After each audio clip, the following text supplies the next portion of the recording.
had to do today. What did you have to do today? I did a drive-through, not burger stop, but a drive-through COVID test. Oh my God. How was it? Did you get the swab in your nose? No, I've done that before, but it was a spit test, and I had to do my daughter as well. And This is the funniest thing. I have to explain like what happens, right? Okay. So you go online and you book your time. And mine was like 11:30, and there's like 3,000 appointments per place per day. So that's how many people are getting tested. And so we show up at 11:30, and there's hundreds of cars, and you have to wait in line to go and get scanned. Your barcode has to get scanned. Mm-hmm. And then you go through the first stop, and this guy comes out with one of those little clappers, like, you know, those like things that what do you call them? Clipboards? Like a clipboard? No, like something that I used to say like a picker upper, like something that Oh, like a poop scooper thing, but it's like just got the little, it's like a crab hand. It's a crab hand. So they come to your car, and I'm like, I'm in the future. They come and they put it like you roll down your window, and then they put that little crabby hand thing into your car, and then you have to sit and do it within a minute. And I just got so freaked out I wasn't doing it correctly. So they had to pull my car aside. Oh no. Ma'am, you're taking too long and you're holding up traffic. You're like, what? I'm just trying to be good. You're just trying to do your deed. Get a test. But it was pretty easy, and it was free. And you know what? Now that I know, I'm going to get COVID tested every single day. Just go every single day. You're standing 9 a.m. appointment. Yeah, I'll be like, I think I have a cough. I think I have a headache. I think I need to go to the bathroom too much. Oh, it's a shame they don't have those for pregnancy tests. Like every morning at 9 o'clock, go in and get it done. I don't think I am today. No.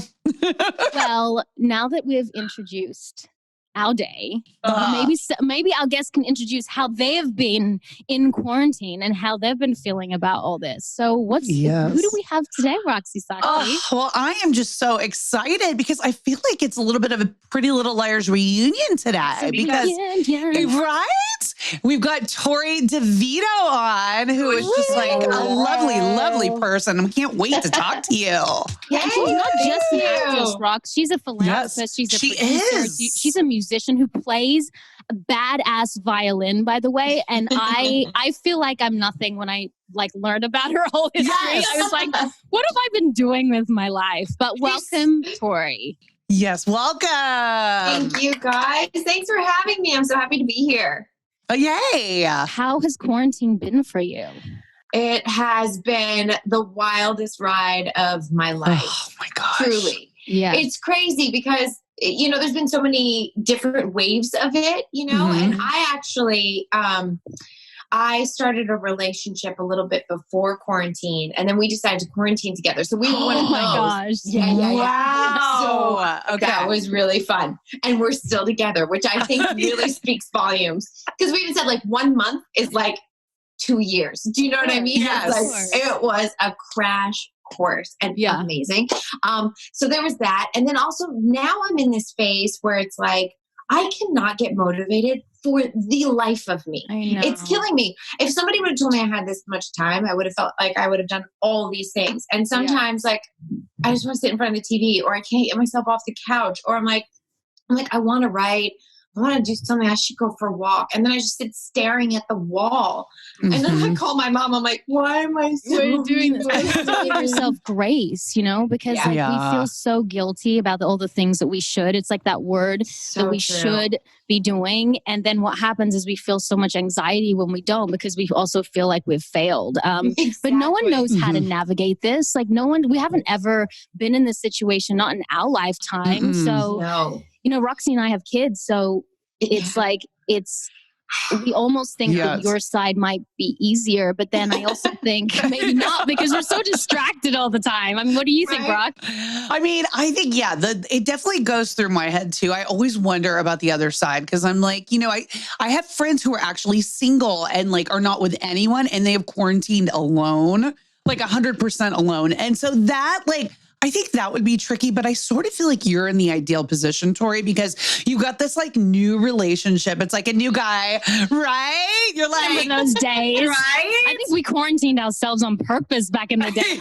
Yeah. I think so, but you got it like, it's almost like you're in the honeymoon phase, like permanently at this point. You know, it's like you guys are kind of still, you know, feeling each other out, like probably literally too. Yes, right. Literally.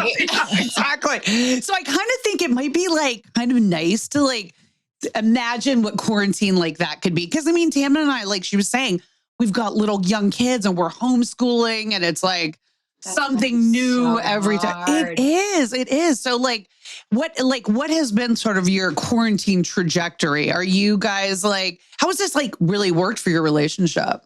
Well, it's interesting because we said like everything you learn over the course of like maybe 5 years about someone, we learned about each other. It was like a crash course. It's like, I made a joke to my friends. I was like, it's not like, you know, somebody says, oh, I met this guy and I really like him. It's like, yeah, but do you really like him? But now it's like, no, but do you like quarantine like him? Right. Yes. So it's, you know, it's been really cool because we just learned so much so quickly about each other. And I feel like to still be together really speaks volumes about the connection. And now, you know, I'm actually back at work, which has been crazy too.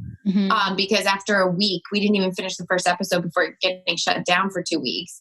So it's like this whole new way of working, which is crazy, like with all the protocols and like, you know, it just takes so much longer now. And like, even like I walk out of my trailer and if you forget your mask, everybody's like, and you're like running back to your room. You're like, I'm so sorry. I'm so sorry. So it's just like this whole new thing. So we went from like meeting and falling in love and being together every day to now like I'm in Chicago and, you know, then being long distance. And I'm like, it's just one extreme to the next, you know, it's crazy. But it's so I've learned so much about you recently because I've wanted to have you on this show for so long. I've always been in such awe about all the philanthropy that you do, and we'll talk about that later. But something that I found out is I had no idea that first you were born in Long Island and raised in Florida. Is that right? Yes, I lived in New York till I was 11. Okay. And your dad was Billy Joel's drummer, which I just found out. And he like, we didn't start the fire. Like, I mean, I don't know the exact words, but I feel like that's my jam. Yes. And then when you were about to come out into the world, Billy Joel pretty much announced on stage that you were being born. Is this correct? Because if this is correct, this is the crazy story. Like, that's a lot to live up to.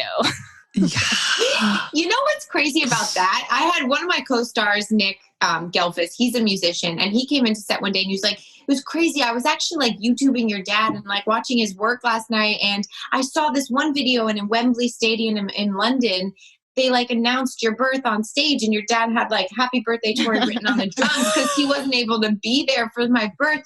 And I was like, yeah, you know what? I know that story, but I have the DVD. I've never watched it. Isn't that weird? I've never seen it. I don't know why. I don't know why. Maybe because it is so much to live up to. I'm like, I don't need that. But yeah, no, that's the true story. Wow. And I mean, going back to Billy Joel, this is such an incredible connection. But you spent every Thanksgiving with Billy Joel and his family, and you grew up sung "We Fire" every Thanksgiving. I know, right? And you grew up with Alexa Ray Joel as kind of like a sister to you, almost, right? So yeah, we were very close. Yeah, what were those memories like being in that family, in that house, and all that good stuff?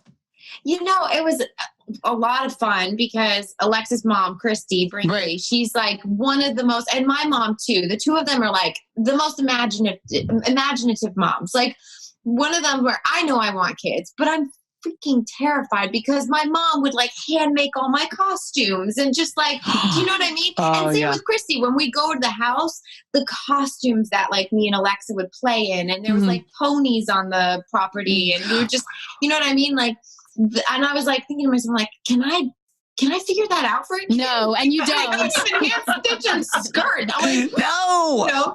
Like, how do you even make a poodle skirt? No, you don't. You don't. You buy them from Amazon for $9.95. Yes, exactly. They're lucky they get dressed in the morning. So they have underwear on. I'm like, woohoo! Yes. It was really fun. One of a big memory that just stuck with me is I'll never forget. Alexa grew up vegetarian, and I'm vegetarian now, but I wasn't when I was a kid. And I remember getting in a lot of trouble because during Thanksgiving dinner one year, I was like trying to really get her to eat the turkey. I was like, just try it. Just try it. And I remember getting in so much trouble. She didn't try it, thank God. But That's not nice. I know, right? I didn't understand. I was like, don't you just want to try it? But knowing you. So you are an incredible violin player. And I mean incredible. You played on, we were going to call out second daughter Stevie, and you played on Stevie mixes because I love her so much on her album. Did your love of music come from watching your dad? Sort of. So on one of the Billy tours, there was a violinist that was on tour with them the whole time. It was the only tour that there was a violinist. And I was just like enamored with her. I was 6 years old and I just like followed her everywhere. And then at the end of the tour, I asked my parents if I could play. And my dad's first question was like, is she going to go deaf? Because my dad's pretty much deaf from playing the drums. And the girl was like, no. And so they let me play. And and that was that. And, the violin is a very tricky instrument for those who may not know how to play it, right? What was it about the violin that made you gravitate towards that versus like the piano or like the guitar? Because it's not the most common instrument to pick up.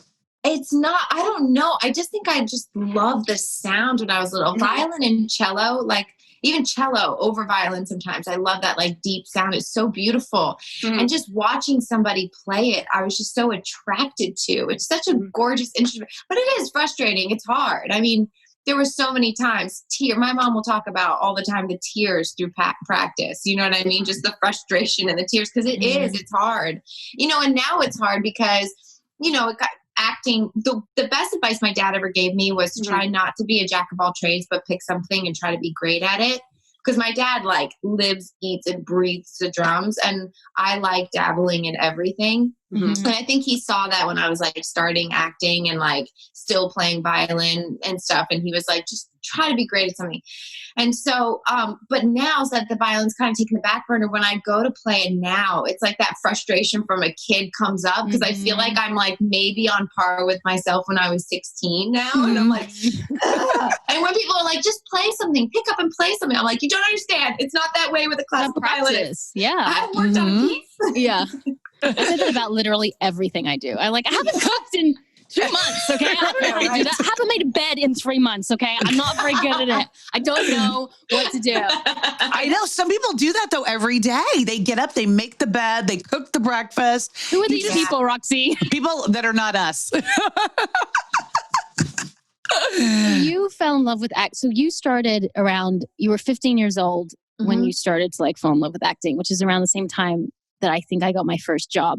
Yeah. And I remember, 15, I got my first job in Australia, and I was like my first audition. So I was like, oh, this is going to be easy.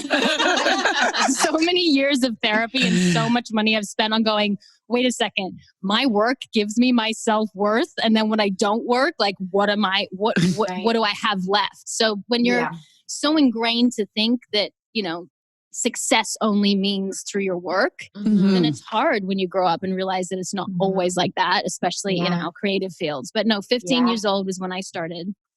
And I remember from such a little girl, I just wanted to perform. Like I came out of the womb like being like,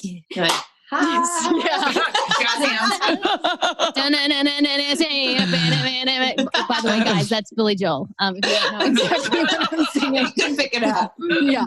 So when did you know that you wanted to be an actor or perform? Is why I'm telling you my story. I have to say, just bouncing off of what you said about like the self-worth thing, it's so interesting because I feel like that quarantine has brought that up a lot because we haven't been able to work.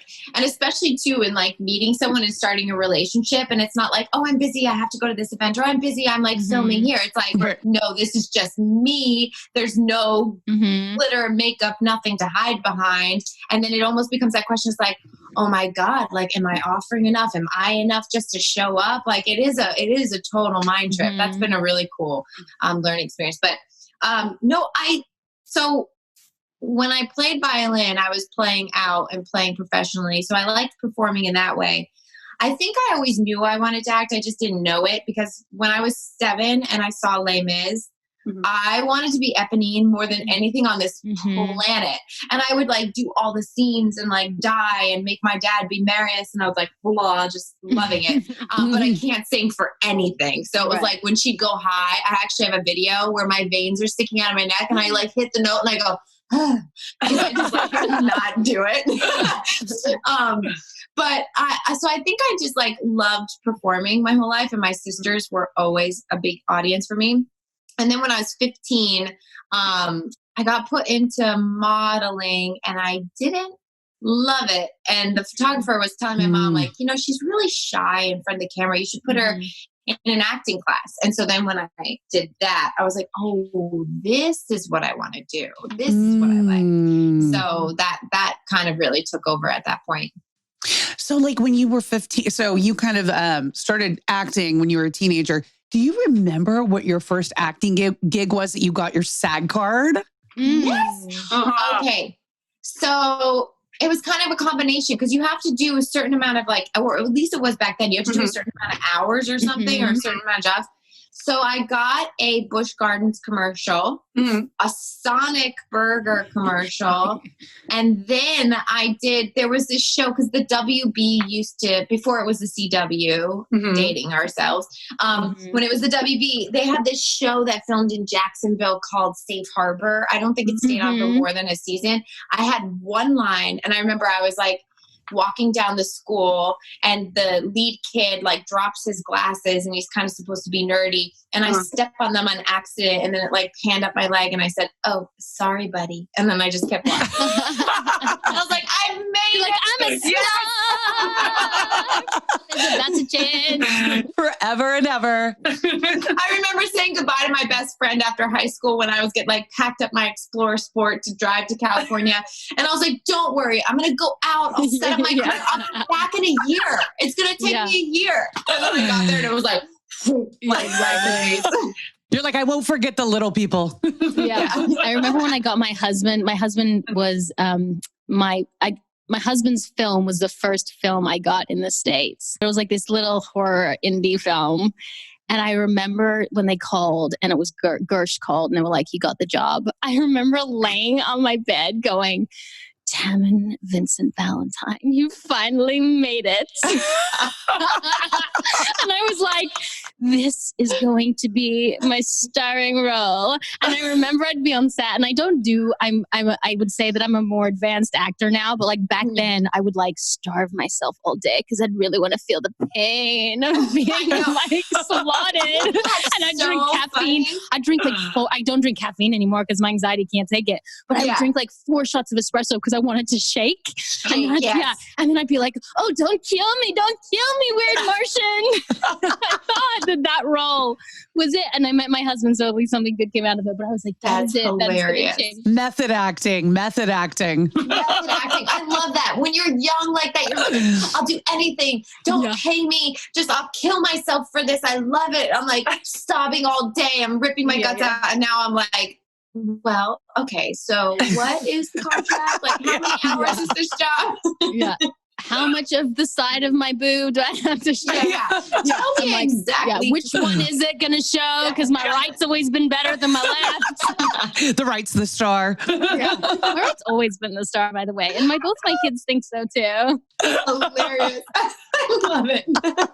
So tell me, so my husband and I also talk about the fact that like, you know, being creative it's like such a blessing, and we're both creative, and your boyfriend, maybe fiance, maybe husband, maybe baby daddy, we don't know. I just went from 0 to like 500 right there.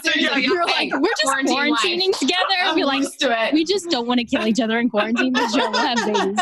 That's how it happens. You have babies in quarantine. Oh, yep. But the creative life, we always say, is like such a blessing and a curse. And it's like, I don't know. I feel like this business has broken my heart more than anything else ever has. And I don't know if you feel the same way. Like, I feel like I want to give up.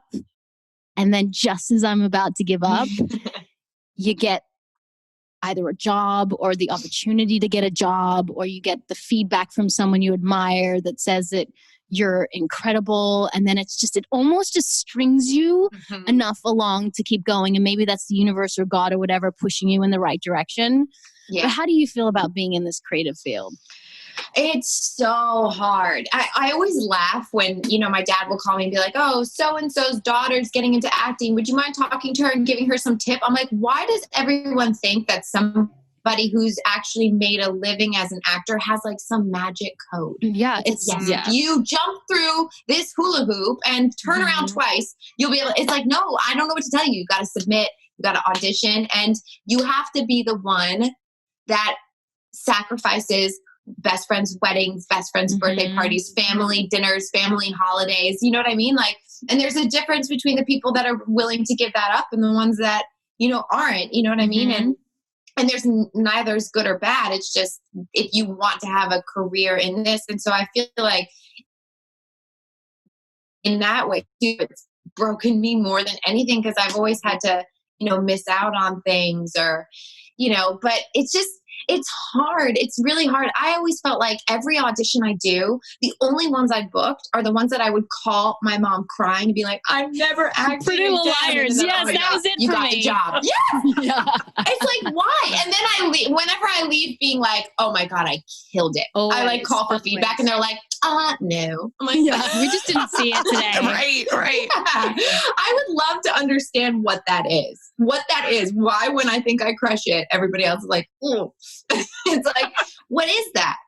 I mean, Pretty Little Liars was the worst audition I've ever done. Like, was it? Isn't that funny? I even said in the room, and I said this to Roxy, I even said, hey guys, this is the worst audition I've ever done. And then I walked out, and then I gave up acting, and then they cast me, and then I had to audition because I didn't know if I could actually talk because I didn't talk in the pilot. Like, there's something about that girl. Yeah. There's something about her. She's so funny. Yeah. We love her. That's right. So Pretty Little Liars. I mean, it fascinates me so much. We've had your guys' castmates on, like everyone has like a very different experience. And it's always like so interesting to hear all the stories. But like when you were on the show, Torrey, like, what was that experience like for you? Like, because there's got to be, good and bad and like everything in between, what was it like for you being on Pretty Little Liars? Yeah. And we're not on the show. It's so funny because, well, first of all, I went to that audition telling my manager, like, I don't want to go. And he was like, why not? And I was like, well, I just like One Tree Hill kind of started my career. And then I did Vampire Diaries. And I was like, I kind of want to do more like adult stuff. I think when I did Pretty Little Liars, it was 10 years ago, I was like 26 or something, 25. And I was like, I'm ready to be a full grown adult. And he was like, just go. And so I went and I ended up getting it. And my agents were like, I'm serious. I think this is going to be a thing. I think you should do it. And I was like, but my first show was on ABC Family. Do I really want to do that again? And thank God I did. I'm so grateful I did. But it was such an interesting experience. I mean, I mostly worked with Troyan, whom I absolutely adore. She's the best. And I felt so grateful that I got to go because we would have the best conversations and I just adore her. During the pilot, somehow Ian Harding and I just went like this. And to this day, he's literally one of my best friends. I mean, I got him. I didn't get him the job on Chicago Med, but I put his name definitely in the mix, and then his audition did the rest. But like, every time I have a girls' night, the joke is like it's girls' night plus Ian because he's part of like my friend group now. He always says he has an honorary vagina, which I love so much. I bet he does. I bet he does. And I'm so grateful for that friendship. But he and I actually never worked together. So when he came to do Chicago Med, he said they just gave him the script on the plane. And he had to come in. His wife died of an aneurysm. She's pregnant. I have to take the baby out and do a C-section while she's not alive anymore. And then his baby has to go up to the NICU. So he has to be sobbing. And then he realized, he's like, I realized too, you and I have never actually worked together. And it's always odd to like work with a friend that you've never. So not only that, but on day one was the day he had to come in when his wife dies and all that happens. So it's a new job working with a new friend. He's like, there was a part of me that was cursing your name on the plane. And he has to show you a side of himself too, that like he doesn't normally show you. So that can be a little, and when you have to get really intense, like emotional, you want to really check out. For me, I don't want to be best friends with the person, especially if our friendship is based in a lot of laughter and fun. Those friends that you're like, every time I look at you, I start laughing. Like you, Roxy, I would never. Yeah, exactly. I know you don't want to be in tears with me. But there are other people that you've been through so much with that you can like touch them, and it's like, it all comes. So I can see that. Yes. So I was like trying not to look at him on set. I was so nervous for him. I was just like reading my book, and he'd say something. I was like, like I didn't. I was like, don't look at me. Don't look at me. But the experience was really fun. For some reason, I'm not that much older than a lot of the cast at all. But for then, I always felt like kind of like a little bit older. So I always felt not out of the loop, but I always felt like I'd come in, do my thing, and then just kind of back. Like I was like in the clique. But I mean, it was so I think a lot of us. Like I said, I got to work with twins, so I loved it. I mean, a lot of us have, we've spoken to obviously Ian and Keegan and Janelle and Lindsay. And there has been that, sometimes I think when the show's about four main characters, and you might feel this way too on your show, Chicago Med, like they have sort of a repartee that's, between them. So when you're only doing like 50 episodes like we were instead of 150, you kind of missed out on some of the joke, Yes. So it's like you come in and you do your job. But what was hard for me is like, I've always been like wanting to be loved. Like that's my issue. So it's very hard to like be on a show where people find you as so much of a part of it. Like the fans are like, they really see you as a whole, but you don't necessarily feel that because everyone obviously has spent so much more time together. Totally. So I was like, the whole time I was like, please love me. Please love me. But I'm not sure. I'm not sure. I'm not sure. Yeah, so it's such an interesting thing. I mean, because you guys have been there. It's been years. Like I think it ran for almost 10 years. It did, yeah. Yeah. So like, were there any times just like because I mean, it's natural that people, you're close with people. Sometimes you fight. Sometimes you have your ups and downs. Did you have like any particular like challenging experiences with people on set? And like, how did who were their names? Yeah. Tell us everything. I don't think I had any like challenging. I remember bumping into some people on that set like that I didn't think were the nicest. Okay. And so I just kind of like would like be like, whatever. You know what I mean? But I also like feel like sometimes that's a bit of a product of being on a popular teen show. And I do feel a little grateful that the times that I was on those teen shows, I was older already. Because I've seen that happen a lot. You know what I mean? Because those teen shows grow rapidly, like overnight, and you really have to have like a lot of stability, really good, mature head on not let it get to you. And so I kind of noticed that here there were some people, part of the job sometimes. Yeah, I think sometimes, I think you and I have, because we are older, how many times have you finished a show and you've thought, oh my gosh, like my life is going to change. I'm going to be on the next scandal. And then the phone doesn't ring for 6 months, or you audition and you don't get anything. And it's like, I feel like you have to lose before you start to like really develop that sense of gratitude and grace. And, I feel like you can't have that if you're always winning. I think that those losses really define us, of who we are as artists and people.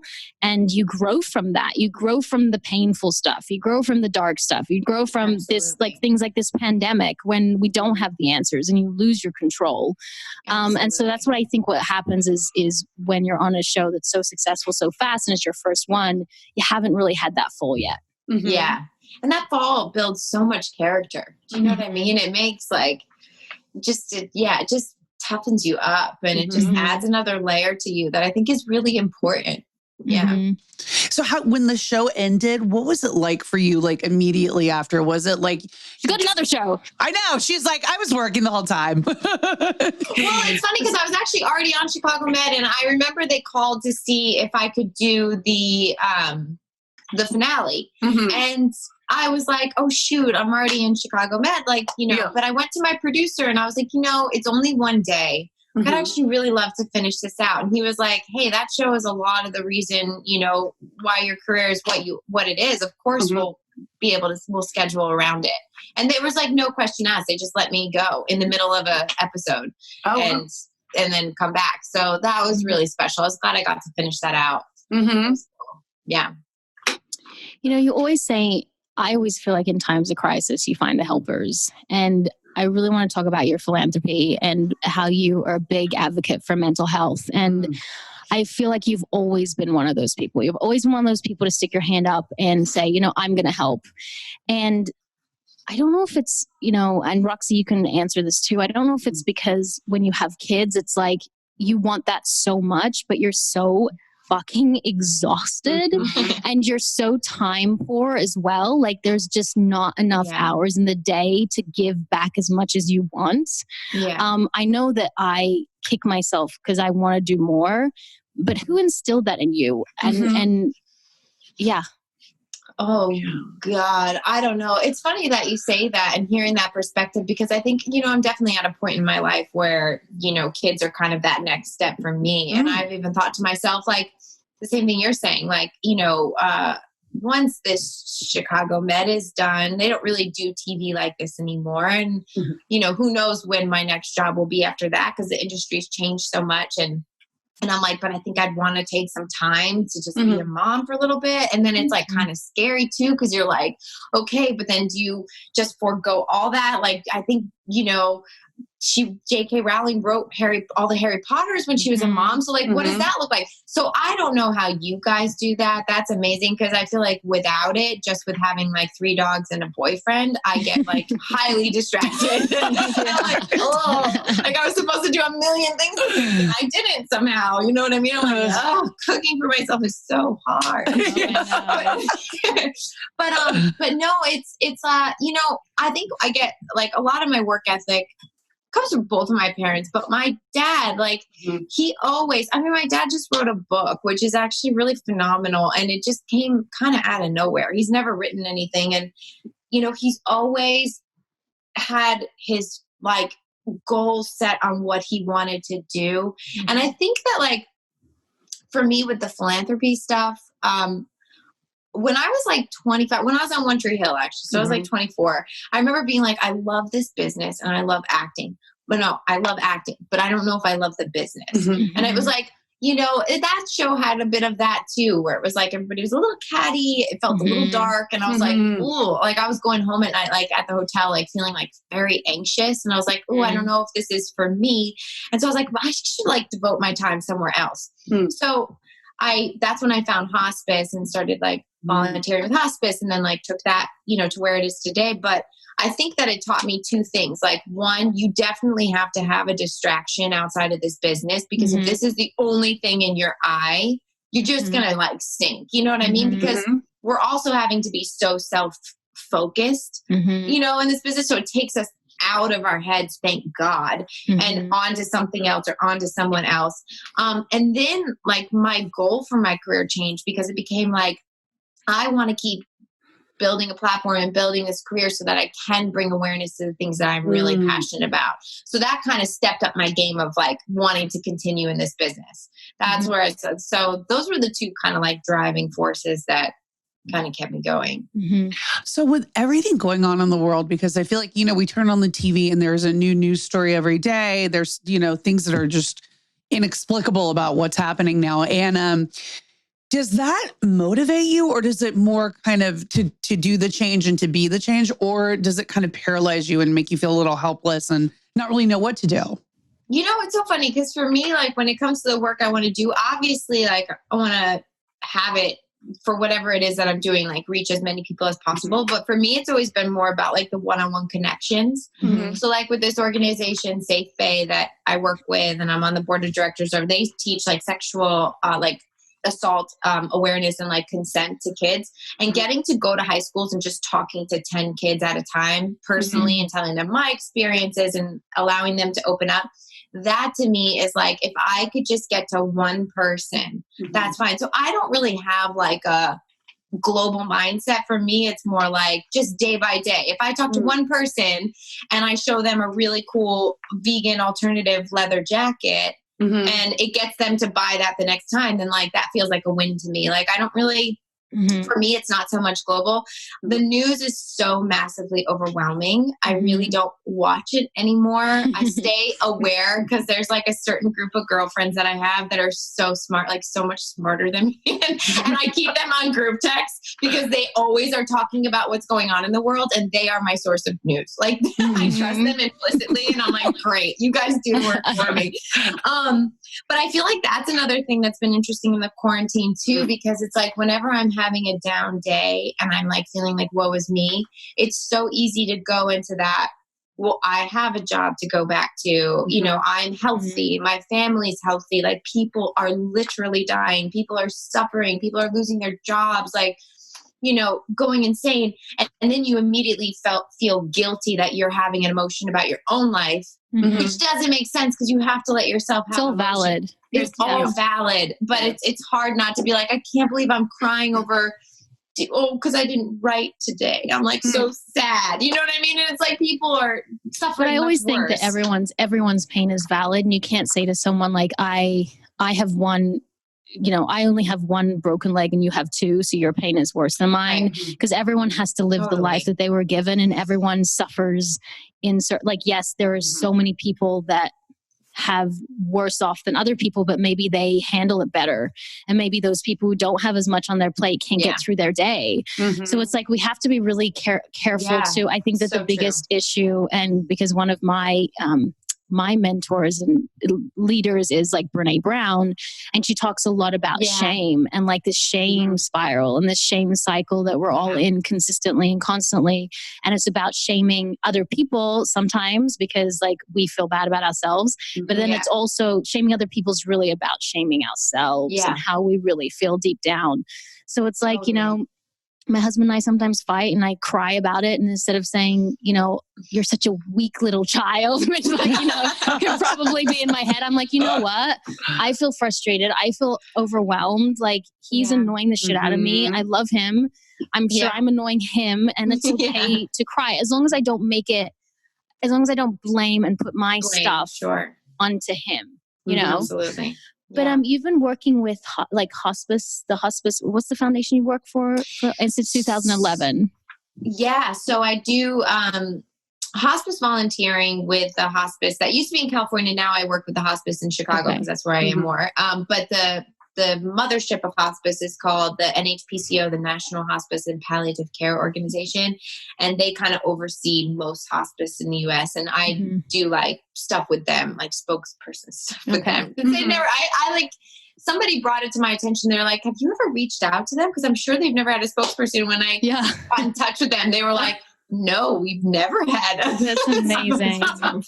And what is witnessing people? Because I think it's, you know, Roxy and I have such a severe fear of death that I always thought that you doing that is such a brave thing. But then I always wondered, what does witnessing someone die in their last moments of life, what does that teach you about living? You know, it's really interesting because, like I said, when I got into the hospice stuff, I was really like depressed, and everybody was like, don't you think this is going to make it worse? And it took a lot of convincing to show people like it actually lit me up, because when you are sitting with somebody who is in their last days or their last months, it's like all they talk about is who they loved, who they didn't love enough, where they traveled, and basically that's it. Like I've never heard somebody bring up their job. You know what I mean? I've never heard somebody. And so it kind of puts that in perspective, and it just makes you want to live each day to your fullest capacity of love. You know what I mean? Giving and sharing love, whether it's to strangers or the people you love personally. And so that's kind of like a really good reminder. You know what I mean? And to me, like, it's just like, kind of like watching birth. You know what I mean? They're going to the next place, wherever that is. I don't know, but like, the next thing. So it's kind of like a beautiful circle. There can be beauty in death for sure. For sure, because people are transitioning over. And like you're saying, I can only imagine what people on their deathbeds are saying, because, we put so much emphasis on career success, our jobs, reaching that next sort of milestone, instead of really being present and taking the time with the people that we love, and working on those relationships more. So has that changed you, seeing people on their deathbed like that? Has that changed the way that you view your relationships and that you kind of view career progression? Yeah, it kind of showed me that,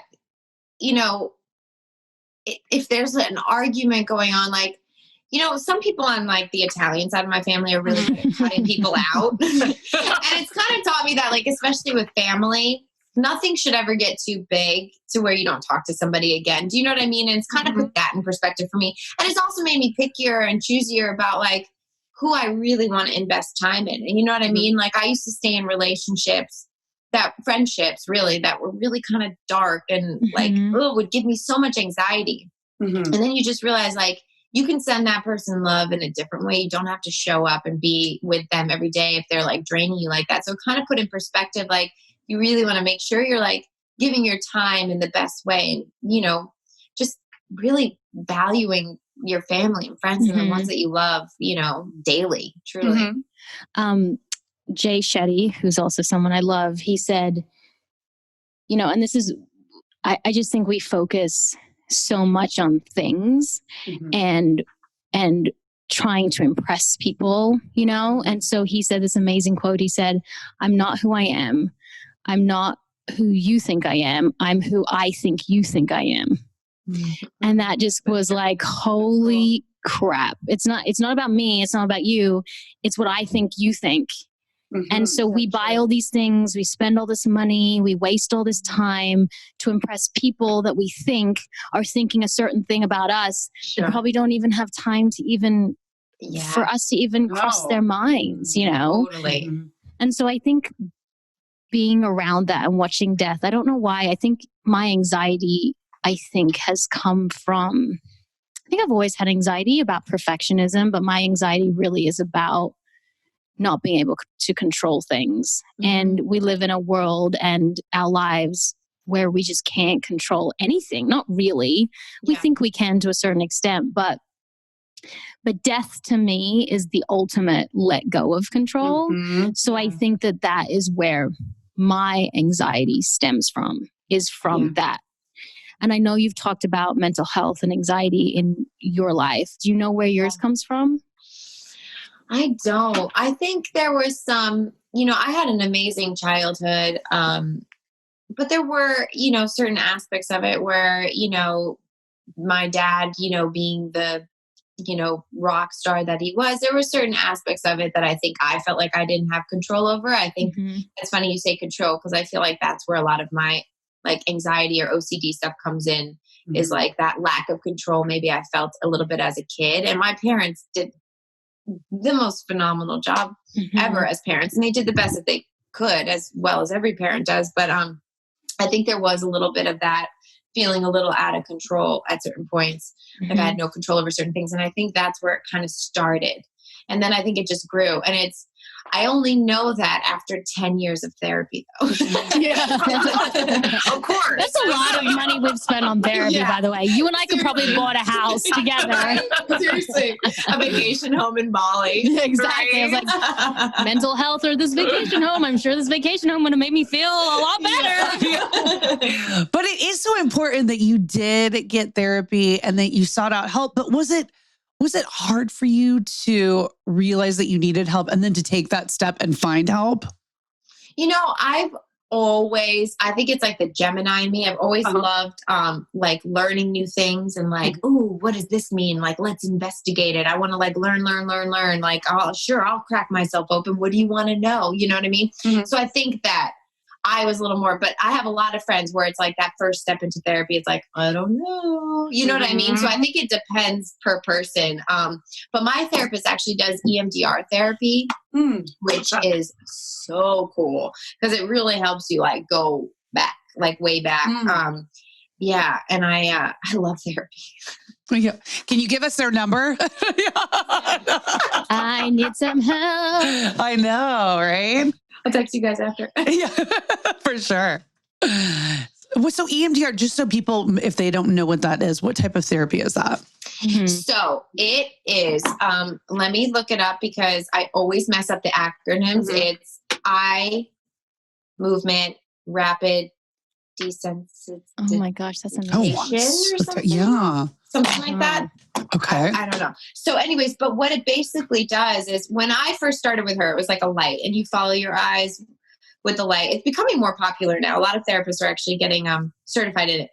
Or they're like little buzzing things in your hand. And basically what it does, you kind of go into this like meditative state. And before you do that, she'll have you identify like, okay, Tammin, when you ask your husband to do the dishes and he doesn't, and you get so mad, and then he says, I'm sorry, and he doesn't, but you're still mad. Okay, that means it's old because him apologizing and doing it should be enough for it to No, go it's away. not. It's not enough. I'm sorry. It is not enough. So then she'll I've be been like, fighting all morning about, I think we fought, what did we fight about today? About we both said, I need an hour. And I said, no, I need 2 hours. And he's like, but you like, and that's what we fought about. And I can't get over it. That's valuable time. That's valuable time. So she'll be like, where's the feeling? Is it here? Like when it arises, where's that feeling? So then you identify, you're like, it's in my chest. So then you like watch the light or whatever, whichever form it is. And it basically puts you, and the light, what it does is it helps you activate both left and right hemisphere of your brain. And so she just asks you to keep looking at the light until you start remembering when the first time you ever felt that feeling was. And it's normally around the age of like 7, because that's when you like really determine what love and what the world means to you, is when you're 7. And so you're able to go back, and then it's like a whole process where they walk you back and like you kind of figure out how to reparent yourself in that moment. And then it's like, instead of like talk therapy where you almost open the wound and you talk about it and then you kind of like go on your way, it really kind of like sews it up. So like the trigger will still be there, but you can look at it the next time it comes up and go like, oh, okay, cool. And you keep walking.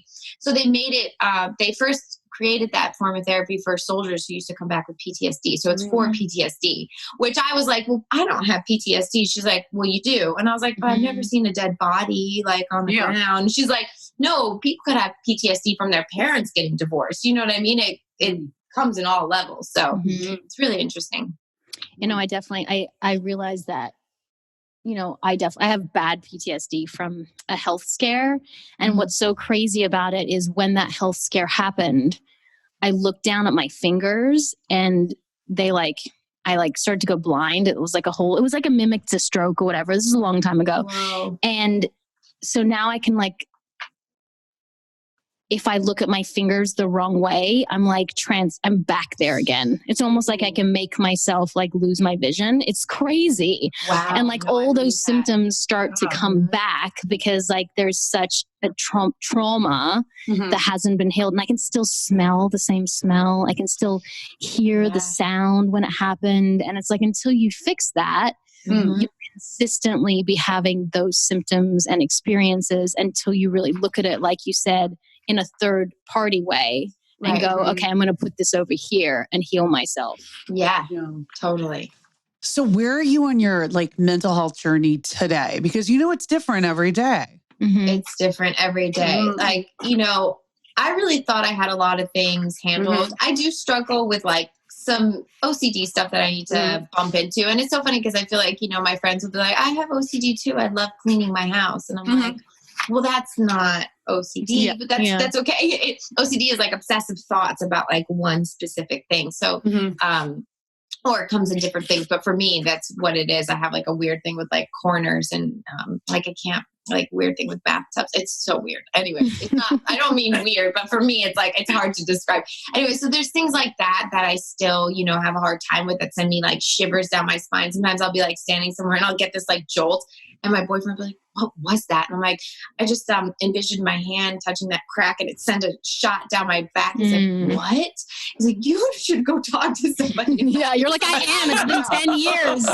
I could have had my holiday home. I got it. Right? I know. So there's little things like that I'm definitely still working with. But as far as anxiety goes, I really, I'm a huge advocate of, spiritual work and meditation and all that kind of stuff. And it's really helped me. I know for a lot of people that I love, sometimes they'll get on a pill and that'll really help them. This just happens to be my path. And I thought I had it all under control until the quarantine hit. And my anxiety has been like right back where it started. Yeah. Like even today, I had to go pick something up and I was just driving my car and I just like my breath got heavy and I was like, just started crying for no reason. And I was talking to my boyfriend and I was like, I'm just like having so much anxiety right now. He's like, why? What happened? I'm like, I don't know. I just feel overwhelmed. And then it's hard because there's really nothing. I mean, there's everything to be overwhelmed about. It's like, oh my God. And it just becomes like all encompassing. And so it's just about going back to those tricks, like, okay, breathing, you know what I mean? Yeah. And even during this quarantine, it's been so crazy because it's like, I feel like my spiritual practice every day, I meditate twice a day and I work with my energy healer and I pull my cards and I have like my altars and this and that. I don't think I have like meditated maybe 5 times during this quarantine. I just can't find the strength. I'm like, who am I? What am I doing? Yeah. Well, it's just like Groundhog Day, every day it's like there's no end in sight. So it does get overwhelming like that. There's no break, And then and then silly, like going back to work. And I'm like, I think I worked out 3 times this quarantine. And I cannot working out at home, I cannot. I'm like 3 sizes. It's the worst. I just have to accept the pieces. You can't get motivated. Yeah, you can't get motivated. No, you can't. And having scrubs feel too tight on you is like, what is that? Stop. Well, we'll ask you a few more questions and then we'll let you go. Yes. But what's the next plan for you? Like how, Chicago Med, by the way, I auditioned for. And I was like, and I was on a set of something else and I was like, felt like shit that day too. And it was against a wall and it was on my iPhone. And then you got it and I couldn't be mad. Like I couldn't be mad because like I really like you. So I was like, I'm really mad that I can't be mad. Because we're kind of the same type, I think, a little bit. So we've probably gone for the same roles. And I just was like, you know what? At least it went to someone who's nice. I know. Isn't that so funny how that happens? But I'm sure Chicago Med is so hard. Like in Chicago, it's so cold, So like it mustn't be the easiest conditions. But like what's next? Like what's going on for you? What are your goals and dreams and what's happening?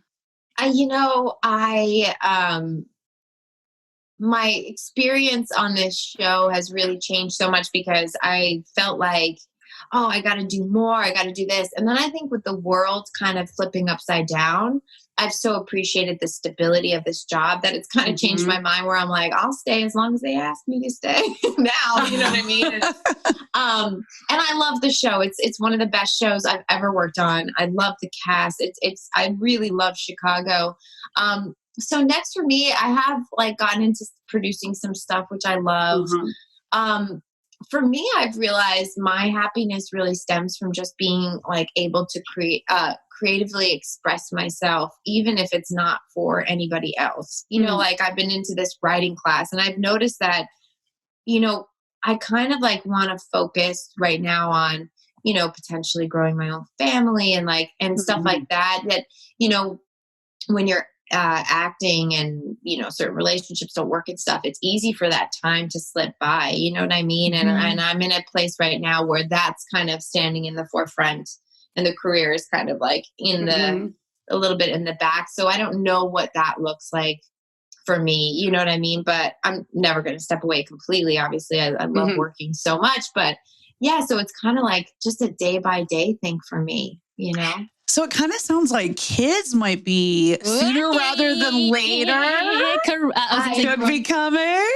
Corona baby. If they do, I would love it. Whenever they're ready to come in, come on in. Do you see yourself having like multiple kids, or has it always been like a one thing, or what? How do you feel about that? I definitely would love to have at least 2. I mean, look, I have 3 sisters and I can't imagine not having siblings. I just can't. And So I don't know, but who knows at this age of my life, at this stage, maybe it will just be one. I've always thought about adopting too. So maybe that'll come into play. I have no idea, because also when you're single and in this business too, I've had that plan. I was like, okay, my plan B is a really great plan. If I don't meet someone, I will adopt on my own. Do you know what I mean? So I was like, I'm not going to miss out on this, being a mom and all that kind of stuff. So I don't know. I don't know what all that looks like. Mm-hmm. You were married before. And so is that something that you're wanting again? Or was that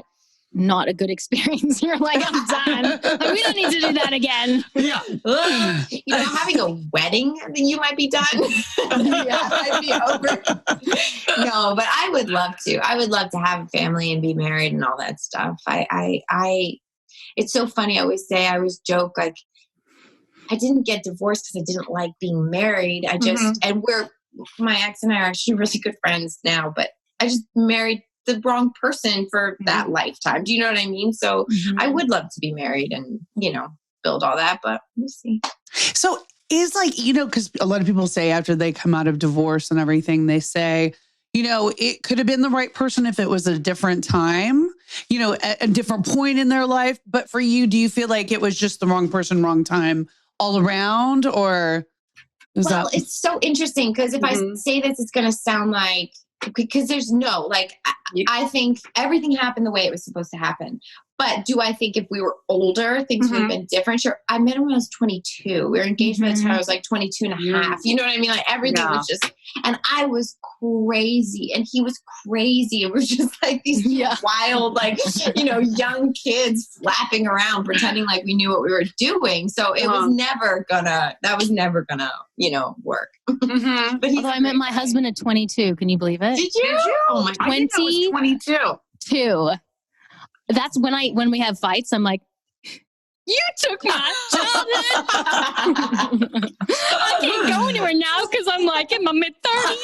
Who's going to take me now? And I didn't even know how to swipe left or swipe right. I don't even know what I'm going to do. See, you missed out. Like, don't leave me because I'm like, I don't think I'm going to get any. Don't leave me. Yeah, but that's really sexy, isn't it? Don't leave me. I won't find anyone else. I always get so stressed about like, oh God, like I don't want to.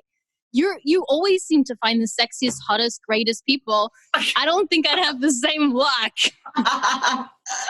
I'm sure you would. No, I really don't. I think I'd be single for the rest of my life. At least I've got kids, so I guess it's okay. Yeah, right. Exactly. I guess we're gonna do a never have I ever and let you go. Yes. Hey, Rox, you go. Okay. Oh, just want to let our viewers know to listen to Torrey's Never Ever Ever, go to the audio. So go to iTunes, Amazon Music, wherever you get your podcasts and download it because you are not going to want to miss it. Well, thank you so much, Torrey. Thank you for joining our the crazy shit show. I'm kidding. Yeah. We learned so much about you. I've always adored you. Don't be a stranger. For sure, you too. Hopefully. Oh, I'm doing a massive road trip. Maybe I'll come past Chicago. We can. Oh my God, that'd be amazing. Let me know so we leave for sure. We leave in a week's time, and we're driving across America. Good for you. That's going to be so incredible. Oh, good. I can't wait to see the pictures. It'll be so fun. Well, thank you so much, Roxy Soxy. Have a good rest of your day, everyone. Bye. Thanks, guys. We are Women on Top Official on Instagram. And we are Women on Top Podcast on Facebook. Don't forget to rate, subscribe, and comment. And I am Tammin Sursock. And I am Roxy Manning. And we are Women on